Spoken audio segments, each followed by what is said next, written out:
చంద్రబాబు గెలవటం నాకైతే ఇష్టం లేదు. మాటకు ముందు మాలోళ్ళు మాదిగోళ్ళు అని చెప్పి ఆ పదం ఎందుకు, అలా అవసరం లేదు కదా. చూడాల్సినప్పుడు అందరినీ చూడాలి. ఇప్పుడు చూసే వాళ్ళని మాలోళ్ళని మాదిగోళ్ళని చూడకుండా చేస్తాడా? చేయలేడు కదా. అలాగే అంటే ఇప్పుడు జగన్మోహన్ రెడ్డి ఓటమి కారణం ముగ్గురు ఉన్నారు కదా, మన పిఎం కూడా జాయిన్ అయ్యారు కదా. అది అందరికీ తెలుసు, అందరూ అనుకునే విషయమే అది. ఆ దేవుడికి తెలియాలి ఇంకా, అంతే. అంటే కొంతమంది జగన్మోహన్ రెడ్డి ఫర్నిచర్ కూడా దొంగతనం చేశారని చెప్పాను. అందరూ అన్ని రకాలుగా మాట్లాడతారు. తెలిసిన దాని గురించి ఎవరికి ఏది అర్థమైతే అదే కదా చెప్పగలిగాను. 100 మాట్లాడతారు, 100లో దాంట్లో అన్ని నిజాలే ఉండవు కదా, అంతే. ఎంత అనుకున్నా ఏం చేసినా చేసేది ఏమీ లేదు. వాళ్ళు చెప్పినవన్నీ మనం నమ్మాలి, ఈయన చేసినవి నమ్మాలి అని ఏమి ఉండదు కదా. దాంట్లో ఏది నిజం ఉంటే అదే జరిగిద్ది, అంతవరకే. అంటే జగన్ గారు ఇప్పుడు మీకు ఎలాంటి లబ్ధి పొందారమ్మా 5 ఏళ్ళలో? నాకైతే నేను ఏది పొందలా. నాకు ఇంకా చిన్నపిల్లలే, నేను అమ్మఒడి ఏం నేను పొందలా. కాకపోతే అయినా నాకు ఆయనే ఇష్టం, చెప్తున్నా కదా. అది ఆయనేం ఓడిపోలేదు అనుకోవట్లా, చీట్ చేశారు అనుకుంటున్నా, అంతే. ఈఎంఎల్ ద్వారాగా క్యాంప్ జరిగింది, పక్కా జరిగింది. ఎందుకంటే ఓట్లు 600 ఓట్లు ఉన్న కాడ 700 ఓట్లు మెజార్టీ అయిన అదే ఊర్లో, ఒక్కొక్క ఊర్లో. అది మనం చూపించడానికి వాళ్ళ గవర్నమెంట్ వాళ్ళ చేతిలోకి వెళ్ళిపోయింది. ఏం చేయలేక సాక్ష్యాలతో సహా చూపిస్తున్నా కానీ నమ్మట్లే జనాల్లోకి అలా చూపించేశారు. పక్కా స్కామే. మోడీ, చంద్రబాబు, పవన్ కళ్యాణ్ ముగ్గురు కలిసి పక్కా స్కామే గెలిచారు. నిజాయితీగా గెలిచింది అయితే కాదు ఇది. ఎందుకనంటే అలా అంటారు? అంటే ప్రజల్లో వ్యతిరేకత ఉంది, ప్రజా మార్పే ఈ తీర్పు అంటున్నారు. ప్రజల వ్యతిరేక అసలు ఎందుకు వచ్చింది? ప్రజల వ్యతిరేక ఏమన్నా చేయకుండా ఉండాలి. ప్రజలకి, సామాన్య ప్రజలకు మాకు కావాల్సినవన్నీ చేశాడు ఆయన. ప్రజల వ్యతిరేకత అనేది ఎక్కడా లేదు. మేము ఎలక్షన్ ద్వారాగా మేము తిరిగాము, అలా ఊర్లు తిరిగాము, చూసాము, కానీ ఎక్కడ వ్యతిరేకత లేదు. అంతా జగన్ అనే చెప్పారు. ఇప్పుడు ఓట్లు ఎలక్షన్ అయిపోయిన తర్వాత కూడా జగన్ కల్లే వేసాము. మరి ఇలా ఎందుకు జరిగిందని ప్రజలు కూడా మళ్ళీ తిరిగి కూడా చెప్తున్నారు. ఇది పక్కా స్కామే, దాంట్లో డౌటే లేదు. అభివృద్ధి కోసం వేశారు, పోలవరం కోసం, అమరావతి కోసం. అభివృద్ధి ఏమీ లేదు. వాళ్ళు ఏంటంటే బియ్యం ధర ఎక్కడ బయట తిని అన్నీ అలాగ జగన్ మీద చెప్తున్నారు, కానీ అభివృద్ధి అయితే ఏమీ లేదు. ఇది పక్కా స్కామే. ఆయన కేతిరెడ్డి చూపించాడుగా, అసలు మొత్తం చూపించి అంత వివరంగా చెప్పినా కూడా మరి గవర్నమెంట్ సైలెంట్గా ఉంది. మరి ఎక్కడ జరిగింది, మరి అన్ని తీయొచ్చుగా, తీస్తే వాళ్ళు బయటపడి కుదరదు. అందుకని చెప్పేసి సాక్ష్యాలు సహా చూపించినా కానీ వాళ్ళు నమ్మట్లేదు. ఇంకేం చెప్తారు? అది కానొత్తంగా ఏదైనా మోడీకి పైన ఉన్నాడు, చేపించేశాడు. మోడీ ఏంటంటే కేంద్ర ప్రభుత్వం వాళ్ళు కాబట్టి ఎవరేం చేయలేక సైలెంట్గా ఉండాల్సి వచ్చింది. అసలు ఏమీ ఏది కాదు. అసలు వీళ్ళంతా పెద్ద వాళ్ళందరూ కలిశారు. జగన్ చేయాలని కావాలని ఇరికిచ్చేశారు, చేశారు. కానీ చేస్తే అన్ని రోజులు 5 సంవత్సరాలు మళ్ళీ తర్వాత నెక్స్ట్ సారి ఖచ్చితంగా జగనే వచ్చేది. జగనన్న ఓడగట్టాలని ఓడగొట్టారు, కానీ ఏడుపు తగిలిద్ది, మా ఏడుపు తగిలిద్ది. అది చెబుతున్నాగా. జగనన్న మంచి పనులు చేశాడయ్యా. లేని వాళ్ళకి అభివృద్ధి తెచ్చాడు, అమ్మఒడి ఇచ్చాడు, 40 సంవత్సరాలు డబ్బులు ఇచ్చాడు, పోతే పొలాలు పడిన డబ్బులు ఇచ్చాడు, ఇల్లు కట్టించాడు, ఇసుక ఇచ్చాడు, ఇనుము ఇచ్చాడు, సిమెంట్ కట్టలు ఇచ్చాడు, 1,80,000 రూపాయలు డబ్బులు ఇచ్చాడు. కానీ ముఖం చూస్తే చంపేస్తారయ్యా. అందుకని నేను ముఖం చూపించకుండా నేను మాట్లాడుతున్నా, నా మనసు పూర్తిగా మాట్లాడుతున్నా. అది మా ఏడుపు తగిలిద్ది అయ్యా, మా ఏడుపు తగిలిద్ది. ప్రపంచకం మీద చాలామంది ఏడుతున్నారయ్యా, తెలియకుండా ఏడుతున్నారు, చంపేస్తున్నారు, ఎక్కడ వాళ్ళకి అక్కడ చంపేస్తున్నారయ్యా. అది చెబుతున్నాగా. కానీ ఏడుపు తగిలిద్ది. భగవంతుడు ఉన్నాడు, జగనన్న దేవుడు బిడ్డ, ఆయన మళ్ళీ రావాలని కోరుకుంటున్నామయ్యా. కనీసం ఛానల్ కూడా తీపిచ్చేశారు, అయ్యా. అది మారిపోయిన చంద్రబాబు నాయుడుగా మీకు కనపడుతుంది. ఏమోనండి, ఆయన చేసేది అన్ని చెప్పేదన్నా బూటకం, చెప్పేదల్లా నాటకం. చెబుతున్నాగా. ఆయన ఒకటి చెబుతాడు, ఒకటి చేస్తాడు. అభివృద్ధి అనేది చేయడు ఆయన. లేని వాళ్ళకి పెట్టాడు, ఉండోళ్ళకి దోసి పెడతాడు. అది పోలవరం కానీ అలాగే ఇప్పుడు 2 సంవత్సరాలు రాజధాని కడతాం. ఏందండి, ఆయన వచ్చినప్పుడు వానలే లేవండి, వానలే లేవు. చేశాడుగా, అభివృద్ధి చేశాడు. జగనన్న కూడా బాగానే చేశాడు. ఏం చేస్తా, ఓడగొట్టాలని పైన ఏమో మోడీ గారు ఉన్నాడుగా, సర్వనాశనం చేసి పెట్టేశాడు. అది లేనోళ్ళకి పెట్టాడయ్యా, లేనోళ్ళకి పెట్టాడు. జగన్మోహన్ రెడ్డి గారు ఈవీఎంలు కాకుండా బ్యాలెట్ పేపర్ ద్వారా ఎలక్షన్ జరిగితే బాగుండిద్ది అయ్యా. అట్ట పెట్టండి అయ్యా, మీకు దండం పెడతామయ్యా. అది ఆయన చేసేదల్లా ఉండోళ్ళకే దోసి పెడతాడయ్యా. మా బొట్టోళ్ళకి లేకుండా చేశాడు. ఇప్పుడు హాయిగా 5 సంవత్సరాలు హాయిగా తిరిగామయ్యా. అది ఆయనకి మళ్ళీ రావాలని కోరుకుంటున్నామయ్యా. జగనన్న రావాలని కోరుకుంటున్నాం. అది ముఖం భయానికి కారణం అంటే అట్టుంది, ప్రపంచం అట్టుంది. సాగొట్టేస్తారు, ముఖం కనపడితే సాగొట్టేస్తారు. అట్టుంది ఇప్పుడు ఏ ఊరి పరిస్థితి ఆ ఊర్లో అట్టుంది. అది వ్యక్తిగతంగా చంద్రబాబు గారు మంచి ఆయన, కానీ ఊళ్ళో ఉండే కార్యకర్తలు నరికేస్తున్నారు ఎక్కడ వాళ్ళకి అక్కడ. అది జరుగుతున్నాయి అయ్యా. ఆడ కనపడితే ఆడ కొట్టేయమని అనుకుంటున్నారు ఒకళ్ళకొకళ్ళు. నువ్వు మాట్లాడితే నోరెత్తితే కొట్టేయండి, ఇదే మాట. సచ్చి సాగకుండా బతికుండామయ్యా. అంత ఖర్చేం లేదు జగనన్న మీద ఎవరికి. అంత మంచిగా చేశాడు, మంచిగా చేశాడు.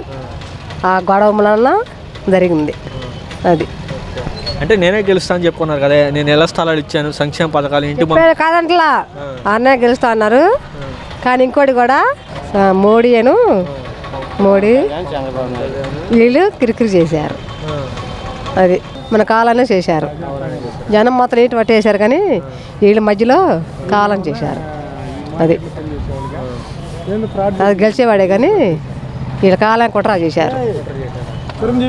మరి వైసీపీ గుంటూరులో ఒక జిల్లా ఒక సీటు కూడా గెలవలేదు. ప్రజల్లో వ్యతిరేకత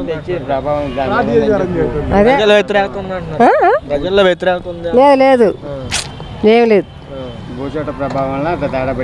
ల్యాండ్ రైట్ ల్యాక్ ద్వారా మీ అభిప్రాయం ఏంటంటారు? లేదు, ఈసారి మరి గెలుస్తాడు. ఇప్పుడు కాలం చేశారయ్యా. అంతే వాళ్ళ ముగ్గురే కానీ ఓట్లు మొత్తం అడే పడిపోయినాయి. జగన్కైనా పడ్డాయి, వాళ్ళ ముగ్గురు వేసిన కిరికిది. ఈవీఎంలో 100% చాలా ఎంతో రిమోట్ ఏరియాలో ఉన్న ప్రజలకు కూడా అర్థమైపోయింది ఈవీఎంలు హ్యాక్ చేయబడి అనేసి. మరి దాని గురించి ఎవరు కూడా ఒక కోర్టు ద్వారా కూడా స్పందించినట్టు మాకైతే కనపట్ల. 100కి 200% మోసం జరిగిందండి కంపల్సరీగా. దాని మీద విచారణ జరిపించి తగిన న్యాయం చేస్తే బాగుంటుందని నాకే కాదు చాలామంది ఒపీనియన్స్ అలాగే ఉన్నాయి. మరి అందరూ కూడా వాళ్ళ అభిప్రాయాలు వ్యక్తం చేస్తూనే ఉన్నారు కదా. అది పేపర్స్ ద్వారానే జరుగుతుందండి న్యాయం అనేది, అది కరెక్టే. అంటే అభివృద్ధి జరిగిన దేశాల్లో ప్రపంచంలో ఎక్కడా లేదు, మన భారతదేశంలో ఉందని. ఆ దేశాలు మనకి చాలా తేడా ఉందండి. మన న్యాయ వ్యవస్థ అంటే న్యాయ వ్యవస్థని అనొచ్చో అనకూడదో మరి, అయితే జరుగుతుంది అంటే ఎంతకన్నా డబ్బుకి న్యాయం అమ్ముడుపోతుంది చెప్పాలంటే. మరి ఇతర దేశాల్లో అలా లేదు కదా. అక్కడ చాలా పక్కాగా రూల్స్ అండ్ రెగ్యులేషన్స్ బాగా పాటిస్తున్నారు. మనకి ఇలా లేదు కదా మన ఇండియాలో. అవునండి, నేను అదే అనేది. వాళ్ళు చాలా సిన్సియర్గా ఉంటున్నారు, జెన్యున్గా ఉన్నారు కాబట్టి వాళ్ళకి అది జరుగుతుంది. మనకు అలా ఉందా? మన వ్యవస్థ ఎలా ఉంది? మన వ్యవస్థలో అంత అన్యాయమే కదా, అధర్మమే జయిస్తుంది. ధర్మం ఎక్కడ ఉంది చెప్పండి. దాన్ని బట్టి అక్కడికన్నా ఇక్కడ దాంతో కంపేర్ చేసుకుంటే మనం చాలా మారాలి మన దేశం, అవునా కాదా? చాలా మారాలి మన దేశం. దాంతో కంపేర్ చేసుకోవడం అనవసరం అండి. కొన్ని విషయాలు చేసుకోవచ్చు టెక్నాలజీ పరంగా, మన డెవలప్మెంట్ కోసం కొన్ని విషయాల్లో చేసుకోవచ్చు. కానీ కొన్ని విషయాల్లో మాత్రము మనకి న్యాయం అనేది లేదు. కుల రాజకీయాలు అయిపోయినాయి, న్యాయ వ్యవస్థ అనేది దిగజారిపోతుంది చెప్పాలంటే. దాన్ని బట్టి జగన్మోహన్ గారు చేసిన ట్వీటే సమంజసనీయము నా ఉద్దేశం. జగన్మోహన్ రెడ్డి గారు రిషికొండ మీద ఏర్పరిచిన భవనం ప్రభుత్వ భవనం అని వైసీపీ వాళ్ళు అంటున్నారు. కాదు, ఇది జగన్మోహన్ రెడ్డి విలాసం కోసం కట్టించుకున్నారని టీడీపీ వాళ్ళు ఆరోపిస్తున్నారు. అందరికీ దాని గురించి ఏది కామెంట్ చేయలేను. నేనైతే వినలేదు ఆ విషయాన్ని. మరి అది నిన్నటి నుంచి వస్తున్నట్టుంది, వినలేదు. మరి అలా అయితే మరి చేసే పరిస్థితులు లేవు జగన్మోహన్ రెడ్డి గారికి. వీళ్ళు మరి విదేశాలు వెళ్ళి ఖర్చు పెట్టారు కదా, ఇది కనపడుతుంది మనకి.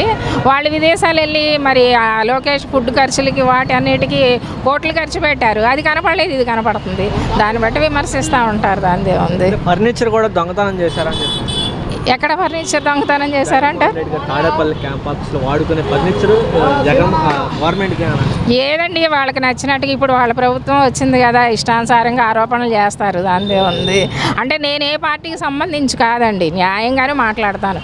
నేను ఒక సోషల్ సర్వీస్ చేస్తూ ఉంటాను నేను ఆర్ఫనేజ్లో. సో దాన్ని బట్టే న్యాయం అనేది పేదలకు జరిగింది, ఎవరి ద్వారా జరిగిందో ప్రతి ఒక్కళ్ళకి తెలిసింది. దేశ విదేశాల్లో కూడా ఎట్లా మన ఏపీలో ఎలా ఉందో డెవలప్మెంట్, ముందు స్కూల్స్ డెవలప్ అయింది అన్నీ తెలిసిందే కదా విషయాలు. వాళ్ళ ప్రభుత్వం కాబట్టి ఎన్నో ఆరోపణలు చేయడానికి అవకాశం ఉంటుంది. మార్పు కోరుకుంది రాష్ట్రం అని చెప్పాలి. రాష్ట్రం మార్పు కోరుకోలేదండి. మార్పు కోరుకుంటే అంత బాగా చేస్తే మరి 1919లోనే వేసేవాళ్ళు కదా, 2019లోనే మరి వచ్చేవాడుగా మళ్ళీ. మరి అప్పుడు ఎందుకు అంత ఓడించారు ప్రజలు? మరి ఏది కాబట్టి, ఏం చేయలేదు కాబట్టి మార్పు కోరుకోవడం. ఇప్పుడు గ్రౌండ్ నుండి వస్తుందండి. ఇప్పుడు డెవలప్మెంట్ అనేది ఏంటంటే జగన్మోహన్ రెడ్డి గారు మెయిన్ విద్య, వైద్యం. ప్రజలకి ఏంటంటే కష్టపడుతున్నారు, వాళ్ళకి వాళ్ళ ఇళ్ళ దగ్గరికి వెళ్ళి వాళ్ళకి రేషన్ ఇవ్వడము ఇవన్నీ చేశారు. అది డెవలప్మెంట్ అనేది చెట్టు వేయడంతో కనపడదండి. చెట్టు అయితే విత్తనం వేస్తాము, కొంతకాలానికి దాని ఫలాలు తెలుస్తాయి. ఇంకొక 5 సంవత్సరాలు వచ్చినట్టయితే మాత్రం ఖచ్చితంగా రిజల్ట్ తెలిసేది. బట్ కానీ రానివ్వలేదు వాళ్ళు. దానికి ఏం చేయగలుగుతాం? పవన్ కళ్యాణ్ గారును బీజేపీ కూడా కలవడం జరిగింది, అందుకే అభివృద్ధి చేస్తారని అనుభవంతో చేశారని చెప్పారు. ఏమో ఇంకా అభివృద్ధి అనేది పోటీగా ఏమన్నా చేయవచ్చేమో కొంతవరకు. మళ్ళీ ఎందుకంటే వచ్చే పరిస్థితి లేదు, 100% వాళ్ళ పరిస్థితి లేదు కాబట్టి ప్రీ ప్లాన్డ్గా చేశారు. 100% ప్రీ ప్లాన్డ్గానే చేశారు వాళ్ళు. ఏంటంటే పంచుకున్నట్టుగా నీకు వీళ్ళు సీట్లు లేకపోతే ప్రతి చోట చేసిన ఎమ్మెల్యేలు ఉన్నారు, మినిస్టర్స్ ఉన్నారు, అందరినీ పక్కాగా ఓడిపోయారంటే అర్థం తెలియట్లేదా? వైఎస్ఆర్ వస్తారు అనుకున్నారు, ఒక చోట 2 చోట్ల అయితే అనుకోవచ్చు. స్టేట్ మొత్తం అలా జరిగిందంటే అసలు నేనైతే చాలా బాధపడుతున్నాను అయ్యా. ఎందుకంటే పిల్లలు చదువు విషయం కానీ మా స్థలం వచ్చింది, మేము ఆశపడ్డాం. ఒకవేళ ఆయన వస్తే అంటే ఇచ్చింది ఆయన కదా, ఫర్ సపోజ్ ఇల్లు కడతారేమోనని ఆశపడ్డాం. మరి ఆయన అలా వచ్చిన వాళ్ళు వాళ్ళ ఇష్టం, కడతారో మరి కట్టరో మనం చెప్పలేంగా. మేమైతే ఆశపడుతున్నాం అయ్యా ఇల్లు కడితే బాగుండని. అది మొత్తానికి జిమ్మికి జరిగిందండి. జిమ్మికి మాత్రం అది మ్యాజిక్కో జిమ్మిక్కో తెలీదు, మొత్తానికి ఏదో జరిగింది. లేదంటే అన్ని చోట్ల ఓడిపోడు. కొన్ని సరే సగం పోయింది, సగం అన్నా రావాలిగా, మిగతా ఆ సగం కూడా కదా కొన్ని సీట్లు అన్నా రావాలిగా. మరి 11 సీట్లు అంటే ఏంది అది? అంత అన్యాయం, అక్రమం. ఏం చేస్తాం? మేమైతే అది అనుకుంటున్నాం. పవన్ కళ్యాణ్ గారు కానీ చంద్రబాబు నాయుడు గారు కానీ ఎవరైనా సరే మాకు ఇల్లు కట్టిస్తే చాలు. వచ్చారు కాబట్టి మేమైతే అది కోరుకుంటున్నాం అండి. వేరే వాళ్ళు అంటావా మనకి తెలీదు. అంటే జగన్ గారు ఇప్పుడు కొంతమంది జగన్ గారు ఫర్నిచర్ దొంగ అని చెప్తున్నారు. అందరూ దొంగలే దొరికితే, అంతే కదా అంటారు. ఆయన దొంగ అయితే మరి 5 సంవత్సరాలు ఎలా చేశాడు? ఎక్కినమ్మంటే దిగిపోతాడు కదా. ఇప్పుడు ఫర్ సపోజ్ దొంగ అనుకుందాం, ఏదన్నా అన్యాయమో అక్రమో చేస్తే ఆయన తీసుకెళ్ళి లోన్ వేస్తారుగా. ఒకసారి వేశారు, బయటకు వచ్చాడు. ఏదైనా ఉంటాయి అట్లా కారణాలు, అవి వాళ్ళకు ఉంటాయి, మనం చెప్పలేం కండి ఏదైంది. మేమైతే ఎవరైనా సరే చంద్రబాబు నాయుడు అయినా పవన్ కళ్యాణ్ సార్ అయినా మాకు ఇల్లు కట్టిస్తే చాలు, మేము అదే కోరుకుంటున్నామండి. మా పిల్లలు స్కూల్ విషయంలో మాత్రం ఇంగ్లీష్ మీడియం చేశారు కదా, 3 సంవత్సరాలు మా పిల్లలు చదువుకున్నారు. మాకైతే స్థానం ఇచ్చాడు జగనన్న. చంద్రబాబు నాయుడు ఎంతమంది పిల్లలు ఉంటే అంతమందికి అలాగే కొన్ని హామీలు ఇచ్చారు కదా, జగన్ మీద ఎక్కువ హామీలు చేస్తారా చేయరు, చేసిన దాకా నమ్మకం లేదు కదా. అది అంటే 2 సంవత్సరాలనే ఇప్పుడు అమరావతి పూర్తి చేస్తాం రాజధాని అని చెప్పి నారాయణ వాళ్ళ ఇష్టం అండి. సక్రమంగా చేశారు మళ్ళీ వస్తారు, లేదంటే మనం చెప్పేదేం లేదు. అదే ప్రజలకే తెలియాలి. వాళ్ళు కావాలి కావాలి అని పాలిటిక్స్ వాళ్ళు చేశారు కదా, వేశారు అందరూ చంద్రబాబు నాయుడికి. అది వాళ్ళకే మంచి చేసినా వాళ్ళకే, చెడు చేసినా వాళ్ళకే తెలిసిద్ది. మనం ఇది చెడు ఇది మంచి అని మనం చెప్పలేం కదా నాన్న. నేనైతే ఆ హౌస్ కట్టిస్తే బాగుండని నేను అనుకుంటున్నా. పవన్ కళ్యాణ్ సార్ మాకు ఇల్లు కట్టిస్తే అదే 10,000. మేమేం చెప్తాం? ఓడిపోయినా చచ్చిపోయినా పులిపులే అంతే. ఏంటే ఓడిపోయినా చనిపోయినా చచ్చిపోయి ఏదైనా అనుకొని ఏ రాష్ట్రం వచ్చినా కూడా ఎవరు గెలిచినా కానీ మాకేం పెట్టేదేమీ లేదు. ఉన్నవాళ్ళు మింగుతున్నారు, లేని వాళ్ళకి ఏమీ లేదు. ఎవరు గెలిచినా ఒకటే, ఎవరి పరిపాలన ఒకటే అయ్యా. జగన్ గారు ఉన్నప్పుడు పర్వాలేదండి, మరి ఇప్పటి నుంచి అలా ఉండదో తెలియదు. అది ఇప్పుడు చంద్రబాబు నాయుడు గారిని జగన్ కంటే ఎక్కువ హామీలు ఇస్తానని చెప్పారు, చెయ్యాలి కదండి. అది హామీ నిలబెట్టుకోవాలి, చెయ్యాలి. చేశారు అనుకోవాలి. జగన్మోహన్ రెడ్డి గారి కంటే మేము టోర్కి గట్రా వెళ్లకుండా ఎక్కడికి వెళ్లకుండా ఇంటికి తెచ్చి ఇచ్చేవారు. మేము ఎక్కడ కాలు గదులు ఎక్కడికి వెళ్ళే పని లేదు, ఒక కాయగూరలు తప్ప. మరి అలాగే ఈయన కూడా అలా పరిపాలనిస్తే చాలా మంచిది, అందరికీ ఓకే.